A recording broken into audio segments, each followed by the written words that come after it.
Good afternoon, everyone. This is Jared Rand, and welcome to the Global Guided Meditation Call for Saturday, October 29th, 2022, a little after 3 p.m. Eastern. We're moving towards an enlightened world, which means more and more of us have this for ourselves to go within. If one advances confidently in the direction of his dreams and endeavors to live this life, which he has imagined, he will meet with a success unexpected in common hours. Henry David Thoreau. We are absolutely, without a shadow of a doubt, much more powerful than any of us have ever imagined. We have the ability to manifest anything that we desire just by continuously holding our positive attention upon it. This one tiny piece of knowledge is enough to create a massive transformation in our own lives and enlighten millions of people all throughout the planet.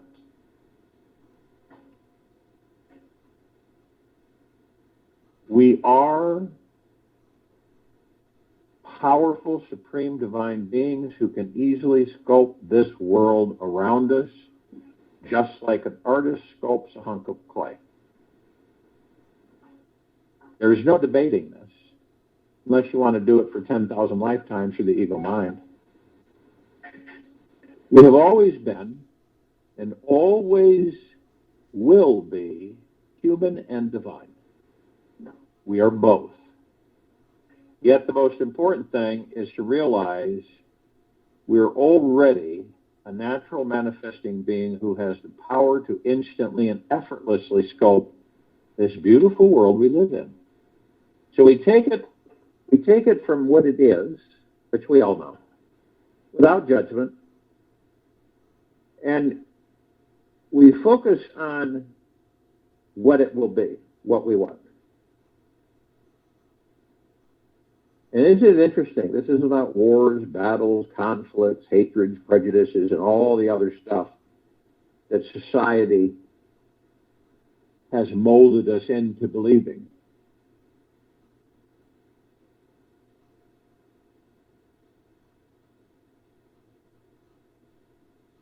It is an absolute imperative that we all understand how we were born powerful beyond measure, because it is something that cannot be taken away from any of us.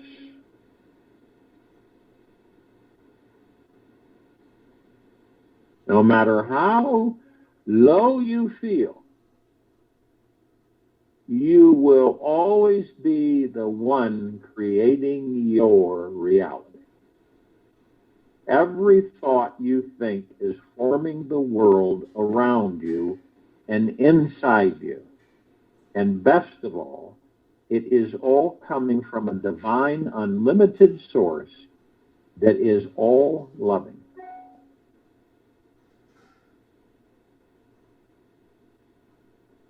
Simply realize and feel this intimate connection to an unlimited source of energy, love, divine intelligence, and a universal wisdom, which is within us all at all times. The moment we own this hidden, enlightening power within us, it will be unleashed.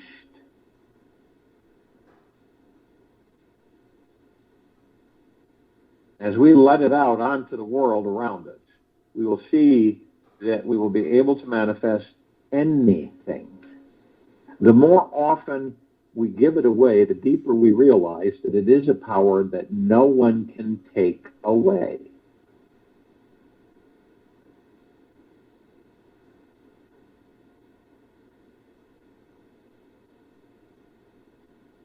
With this understanding, we are truly free.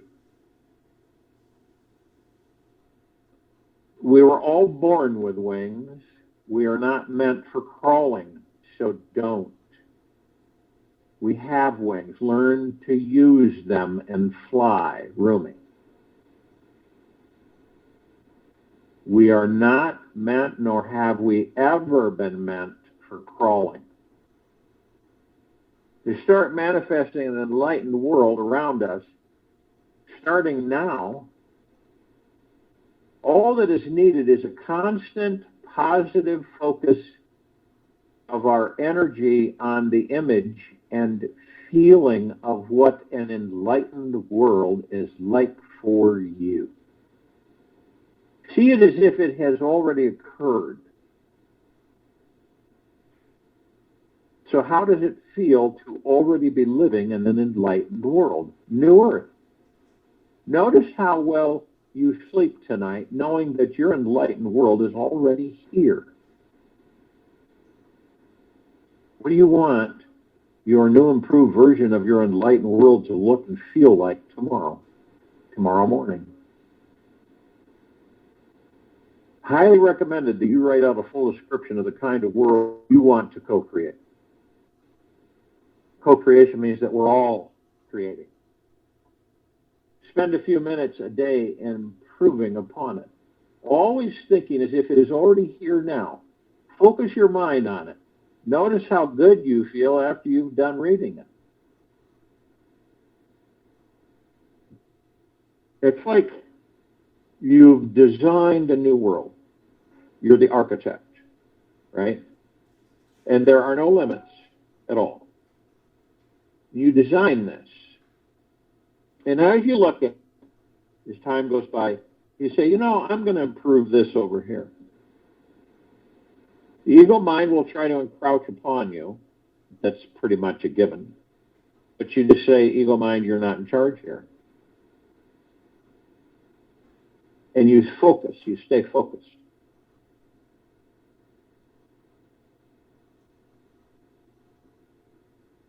The most powerful thing that we have while in these bodies is our minds. And they can make any thought seem real or totally unreal. Our minds have the power to make us believe that a certain experience is physically happening to us when it's just our mind imagining it. What's really amazing is how quantum physics has proven how the brain waves of our minds are also impacting everybody's mind throughout the world. They know this world is based on the mechanics of a multidimensional hologram. So when you change one tiny piece of the hologram, the entire hologram changes as well. Every human being on Earth is now being called upon to tap into their most enlightened state of mind. Who is calling upon us? Who is it? It's the God within us. And that becomes collectively. This message is the universe is calling us to step up to the plate and hit a grand slam home run.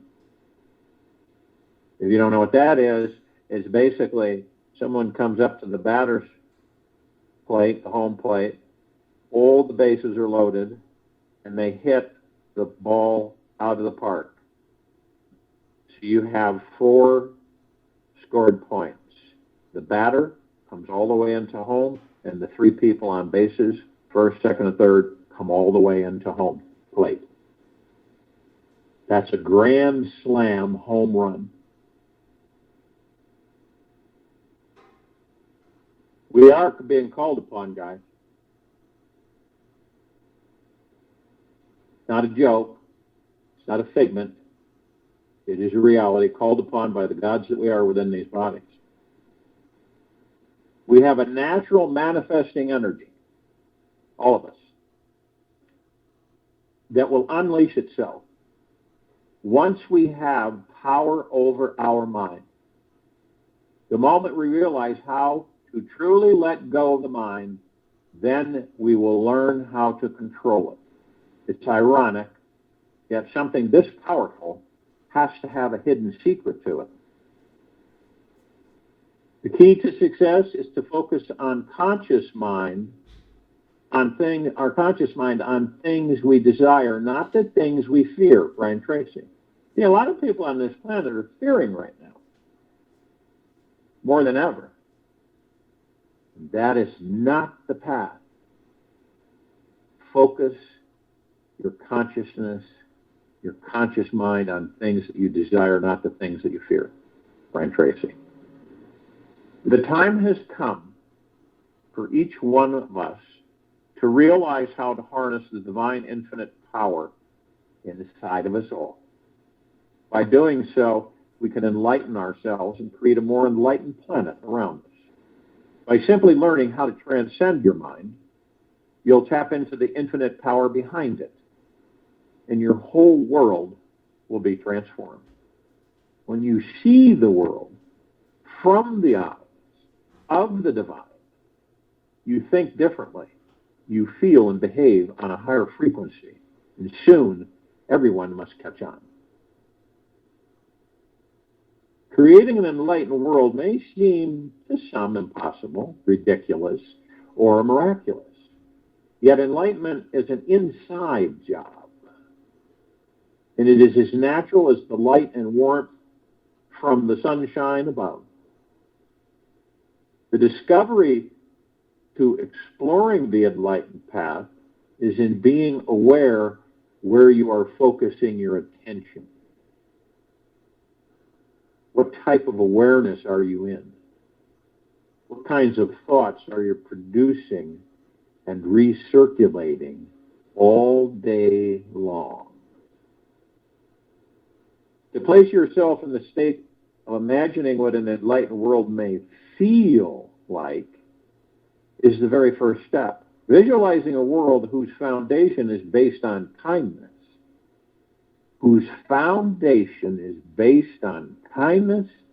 sensitivity, vulnerability, and appreciation. Imagine this is the new hardware and core program for all mankind.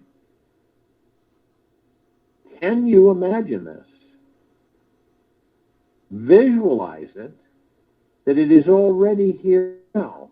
And notice again how you feel inside.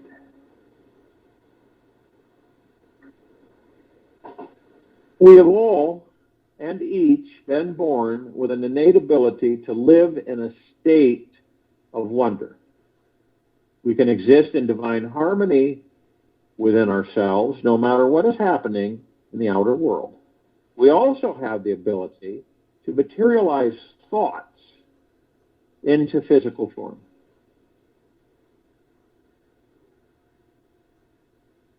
We also have the ability to materialize thoughts into physical form.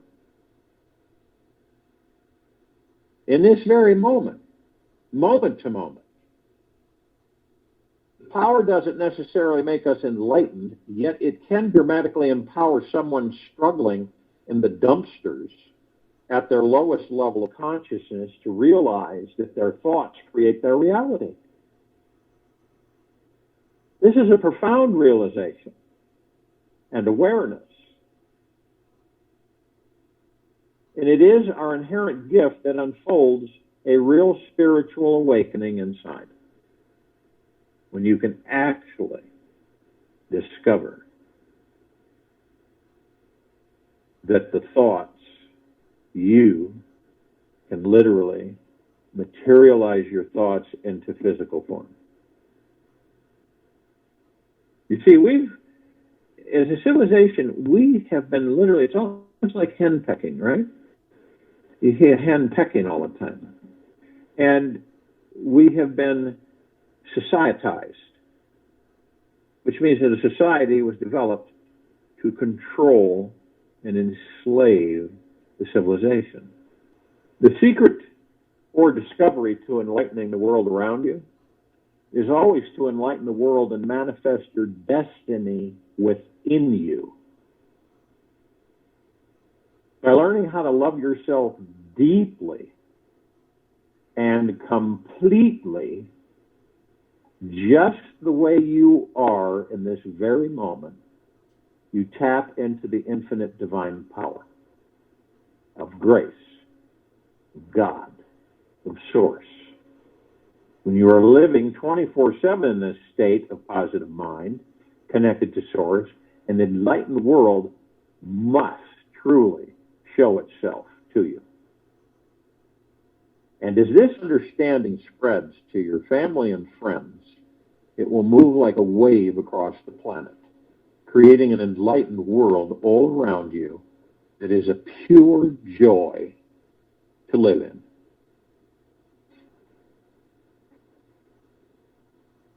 One individual who lives and vibrates to the energy of optimism and a willingness to be non-judgmental of others will counterbalance the negativity of 90,000 individuals who calibrate at the lower weakening levels, while one individual who lives and vibrates to the energy of pure love and reverence for all of life will counterbalance the negativity of 750,000 individuals who calibrate at the lower weakening levels.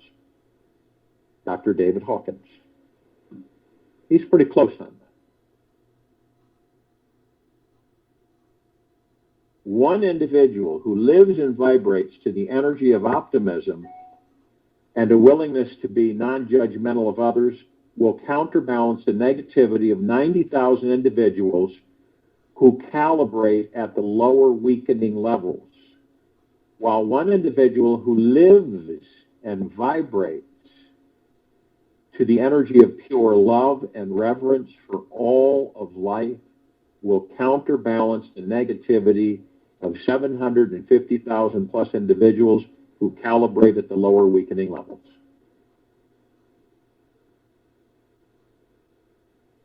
Now here's a couple steps that you can choose to take today to create an enlightened world around you. Drop judging others and raise your consciousness. Drop judging others and raise your consciousness. That's not easy, because we all have a tendency to judge.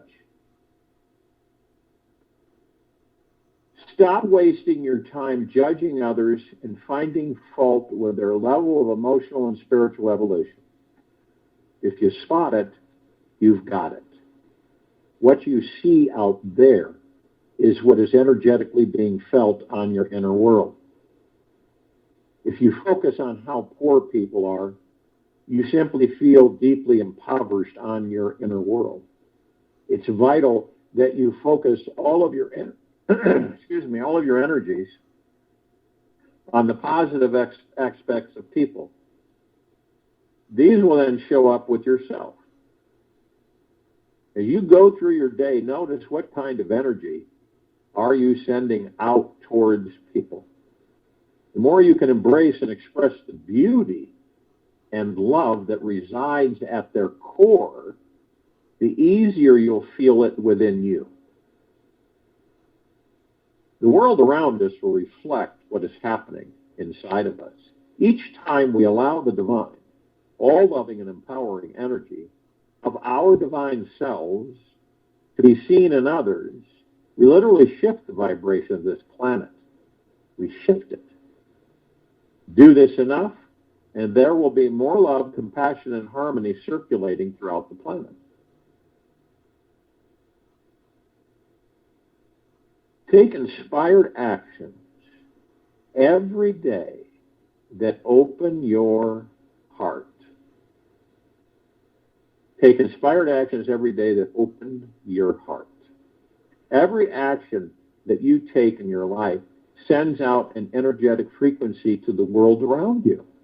And it impacts the kind of world we all live in. The movement of our thoughts and body literally shifts the molecules inside of us and around us on a physical level. This mass energy movement is directly linked to the types of things we manifest or don't manifest into our lives and world around us. Every time we take actions from an inspired, expanded heart, we send out positive energy, which magnetizes more of what we desire into our lives and literally shifts the makeup of this planet. Imagine how amazingly beautiful and blissful the world would be if and when we all were taking actions that inspired us and gave us energy instead of doing things out of a sense of duty or drudgery. Every inspired action which we don't take also sculpts the world. Just like an artist hesitates to remove a piece of clay to unfold a masterpiece. When you hold back from doing something in this world which you know brings you tremendous energy, inspiration, and joy, you are negatively impacting the frequency of this world that we live in currently. We have the choice to either use our body-mind to actively support the kind of world we want to live in or not. If we do not know what to do to start enlightening this world, begin by breathing, focusing on the breath.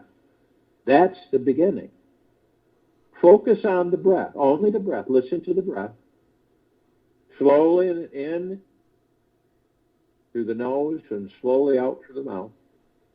Easily focus on the now, moment to moment. That's the beginning.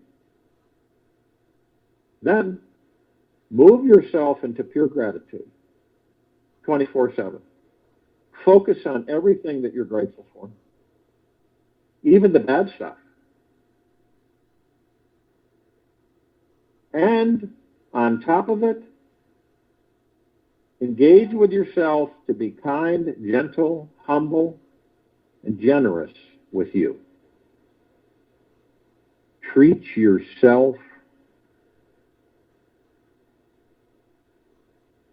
Be good to yourself. It's absolutely paramount. And this is a focus, and people want to know, how do you begin? How do you begin how do you do this? That's how. That's not difficult for people to understand, of course. It is, like I said, coming out of a habit that we've all been in for eons. We're focusing on the heart-mind. Drop into the heart-mind. We all know that our ego mind is right there. It's right there. But when you drop into the heart-mind, you focus on the now, the ego mind doesn't exist. When you feel it coming in, you're not in charge here. Now, we learn. We are learning every second, every microsecond, right? We're always learning. No matter what it is, we're learning. Now, maybe sometimes, we aren't consciously aware that we're learning.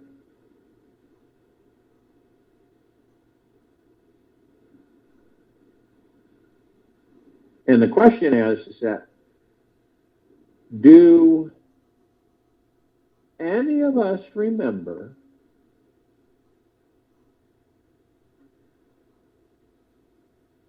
what it's like without the body?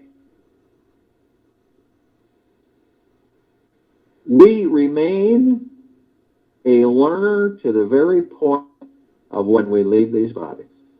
Only then can we remain the same. We remain sane. Can we avoid neurosis?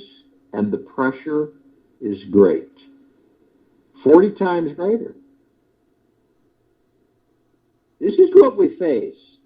How to relax this pressure. We will have to go deliberately into meditative moments. If a person is not meditating at least 1 hour a day, then neurosis will not be accidental. He or she will create it themselves. For 1 hour, we should disappear from this world into our own being. For 1 hour, we should be so alone that nothing penetrates us. No memory, no thought, no imagination. For 1 hour, no content in our consciousness. That will rejuvenate us, and that will refresh us. That will release new sources of energy in us, and we will be back in the world younger, fresher, more able to learn, with more wonder in our eyes, with more awe in our hearts.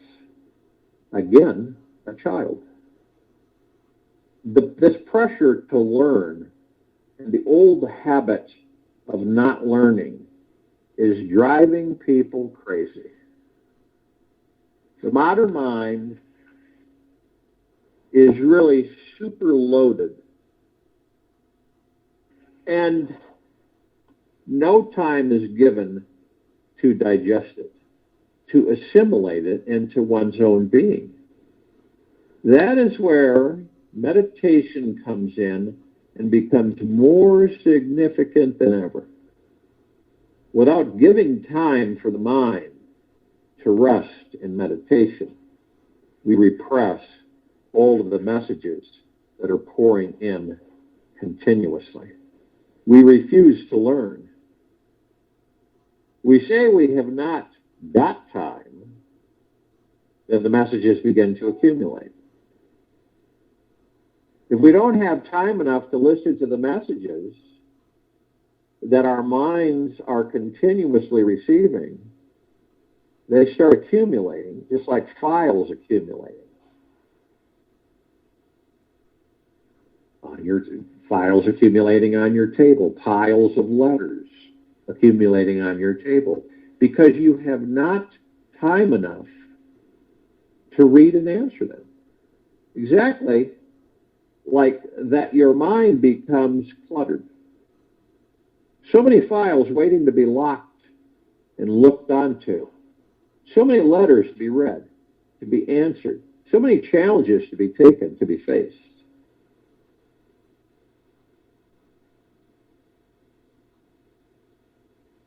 If something wrong happens today, I will not have time for at least 3 morals to look into. That's just a measure of time. So many wrong things have already happened that are waiting there. If something wrong happens today, I will not have time to look into it for 3 months at least. A cue, you can see the cue inside yourself, and the cue goes on growing. And the bigger the cue, the less and less space you have.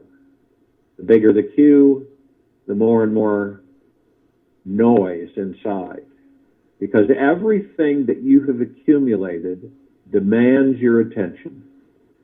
This usually starts about the age of 5, when real learning virtually stops, and it lasts until death.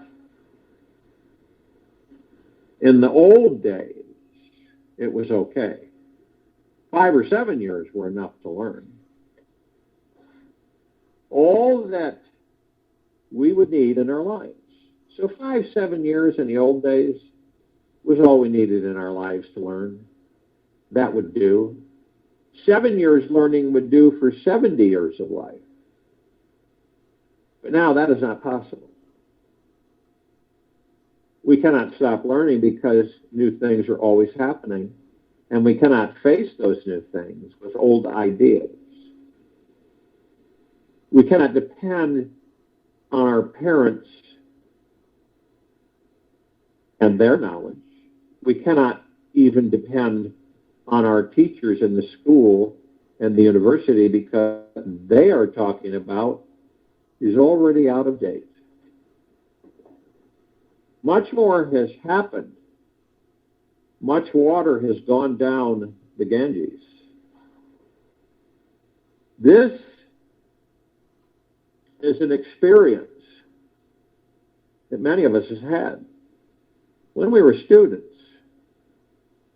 we were surprised at our professor's knowledge because it was 30 years old. They had gathered it from their teachers when they were young. Since then, they had not looked at what had happened. That knowledge was already useless. Absolutely useless. You become constantly at that time in conflict with professors, teachers, or anybody instructing. And some of us were thrown out of many colleges, expelled, because the professors said they could not cope with us, even though we were not creating any trouble. We were simply making them aware that what they were saying was out of date. But what does that do? It hurts the ego. They had learned in their own university days, and they were thinking that the world had stopped then and there. Now students cannot depend on the teachers, and children cannot depend on their parents. Hence a great rebellion is on the way all over the world. It has nothing to do with anything else. Students cannot respect their teachers anymore unless those teachers continuously learn. They cannot be respected. For what? There is no reason. And children cannot respect their parents because the approach their parents looks very primitive. Small children are becoming aware that what their parents say is out of date. Parents will they'll have to continuously learn if they want to help their children to grow, and teachers will have to continuously learn. Now, no one can stop learning. And this speed is going to continuously grow. So, one thing, learning has not to be stopped. Otherwise, you will go neurotic. Because to stop learning means you are accumulating information which you have not assimilated, digested, which has not become your blood and your bones and your marrow. It will hang around you with great insistence to be taken in. Secondly, you will need time to relax. This pressure is too much. You will need some time to disappear from the pressure. Sleep cannot help you anymore because sleep itself is becoming overburdened. Your day is so overloaded that when you go to sleep, only the body falls limp on the bed, but the mind continues to sort things out. That's what you call dreaming. It is nothing but a desperate effort of the mind to sort things out because you won't give any time to it. You have to relax consciously into meditation. A few minutes of deep meditation will keep you non-neurotic. In meditation, the mind unclutters. Experiences are digested. And the overload disappears, leaving the mind fresh and young and clear and clean. In the past, the input volume was 1/10 of one's time, and the meditative time was 9/10. Now just the reverse is the case. 9/10 input volume time and 1/10 meditative time. Very rarely do we relax. Very rarely do we just sit silently doing nothing. Even that 1/10 of time of unconscious meditation is disappearing. Once that happens, man will be utterly mad. And can you see it? Can you see that happening in this very now moment? And what do I mean by unconscious meditative time? We simply go into the garden and we play around with our children. That is unconscious meditative time. Or you swim in the swimming pool. That is unconscious meditative time. Or you mow your lawn. Or you listen to the birds. That is unconscious meditative time. That too is disappearing. Because whenever people have time, they are sitting before their TVs, glued to their seats.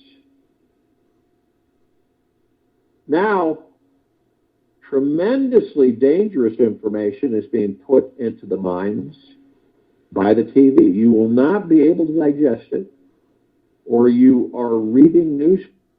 All kinds of nonsense are being fed to you.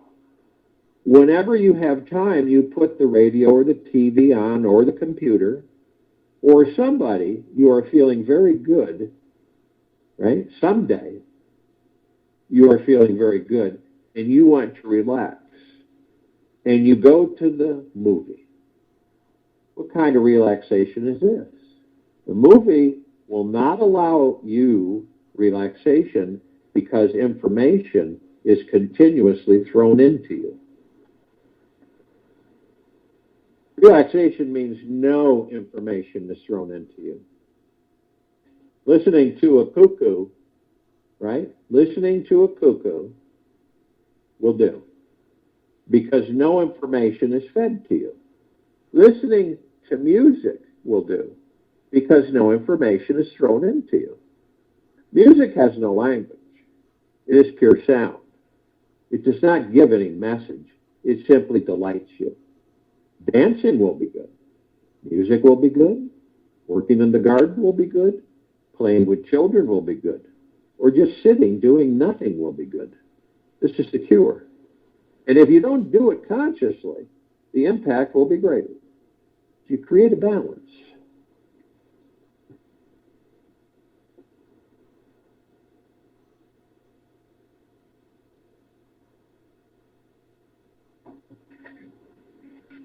We see it all around us.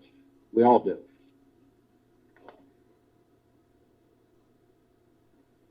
And we see madness. Now, madness happens more in the Western countries than in the Eastern, because life is still not so stressful in the East. People are poor, but life is not so stressful. People are so poor they cannot afford so much stress. People are so poor they cannot afford psychiatry, psychoanalysis. Madness is a luxury. Only rich countries can afford it. This is one kind of madness that psychologists are aware of. Falling below the rational mind, moving into the unconscious, dropping the small conscious that you have. It was not very much in the first place. Only 1/10 part of your mind is conscious. You are just like an iceberg, 1/10 above the surface, 9/10 below the surface. 9/10 of your mind is unconscious.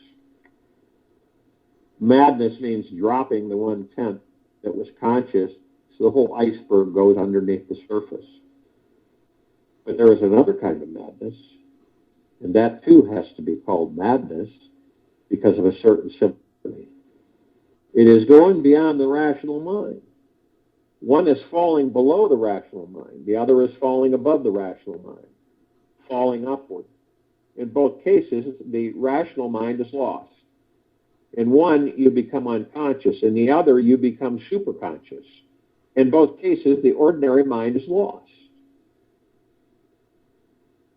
In one, you become totally unconscious. A certain integrity arises in you. And you can see in mad people there is a certain integrity, a certain consistency. They are one. You can rely on a madman. He is not two. He is utterly one. He is very consistent because he has only one mind.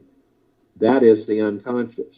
The duality has disappeared, and you will find a certain innocence also in a madman. He is like a child. He is not cunning. He cannot be. In fact, he had to become mad because he could not be cunning. He could not cope in a cunning world. You will find a certain simplicity, purity in a madman. If you have watched mad people, you will fall in love with them. They have a kind of togetherness. They are not divided. They are not split. They are one. Of course, they are one against reality. They are one in their dream world. They are one in their illusions, but they are one. Madness has consistency, a togetherness. There is no doubt in it. It is utter belief. And the same is the case with the other madness. A man goes above reason, beyond reason, becomes utterly conscious, super conscious. In the first madness, the part that was conscious becomes dissolved into the 9 parts that were unconscious. In this other madness, the mind parts, the 9 parts that were not conscious, start moving upward and all come to the light above the surface. The whole mind becomes conscious. That is the meaning of the world and the word Buddha. The whole mind becomes conscious. That is Buddha. Becoming absolutely conscious. Now this man will also look mad because he will be consistent. He will be together, more together than any madman could ever be. He will be absolutely integrated. He will be an individual, literally an individual. It means indivisible. He will not have any split at all. So the two look alike. The madman believes and the Buddha trusts. And trust and belief look alike. The madman is one, utterly unconscious. The Buddha is also one, utterly conscious. And oneness looks like. The madman has dropped reasoning, mind. The Buddha has also dropped reasoning, rationality, mind. It is similar, yet they are poles apart. One has fallen below humanity, the other has risen above humanity. Modern psychology will remain incomplete unless it starts studying Buddhas. And yes, there are Buddhas on this planet in this now. It will remain incomplete. Its vision will remain incomplete, partial. And a partial vision is very dangerous. A partial truth is very dangerous, or dangerous in a lie, because it gives you the feeling that you are right. Modern psychology has to take a quantum leap. It has to become the psychology of the Buddhas. It will have to go deep into Sufism, into Hinduism, Taoism, into Zen, into Tantra, into Yoga, into Tao. Only then will it really be psychology. The word psychology means the science of the soul. The word psychology means the science of the soul. It is not yet psychology. It is not yet the science of the soul. There are the two possibilities. You can go below yourself, or you can go above yourself.